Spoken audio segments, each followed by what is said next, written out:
Introverted founders often ask whether they can use a survey, like a Facebook survey, instead of talking to people in person, because talking to people can be uncomfortable and scary. And I understand that. I don't like talking to strangers that much either.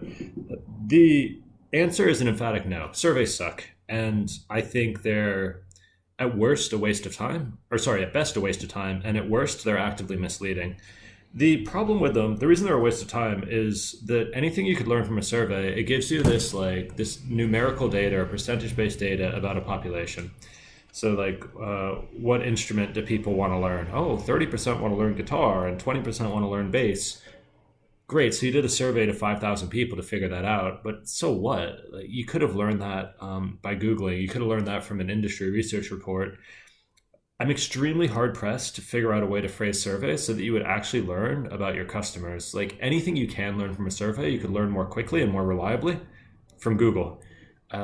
If you can't get it from Google, you can go to a library and get the industry reports. Like in Britain, for example, everything published in Britain is required to have a copy at the British Library. So these expensive industry reports that cost $10,000 to buy, you can just go to the British Library, request it. And sometimes it takes them a week or two, but they're legally obligated to have a copy of everything somewhere in storage, so they'll get it for you. So for that reason, I think surveys are useless. And the reason I think they're misleading is because it's for the same reason the Segway failed. Like, the Segway has a giant market and everybody hates driving and everyone hates traffic, and the Segway was pitched as an alternative to driving. It was meant to fix the inner city driving problem, which is a bazillion-dollar market. It's enormous. People get so frustrated. They get road rage. They hate their cars. Well, they hate driving. And on paper, that looks really good. But if you talk to people in person, you realize that they're a bit embarrassed to ride around on a Segway.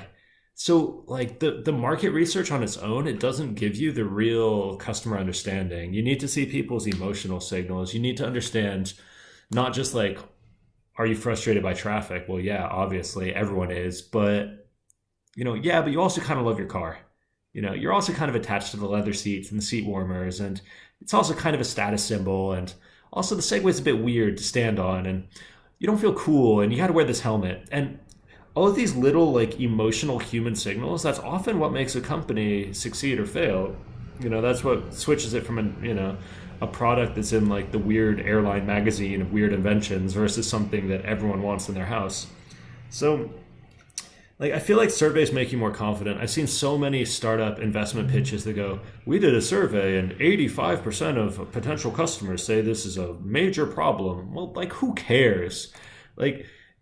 It's just, I think lots of things are a major problem. People think dying prematurely is a major problem, and yet they still smoke and they still don't exercise, right? Just because someone thinks it's a problem doesn't mean their behavior is going to change around it.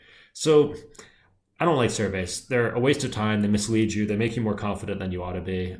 You don't need to survey 1,000 people. You need to talk to 10.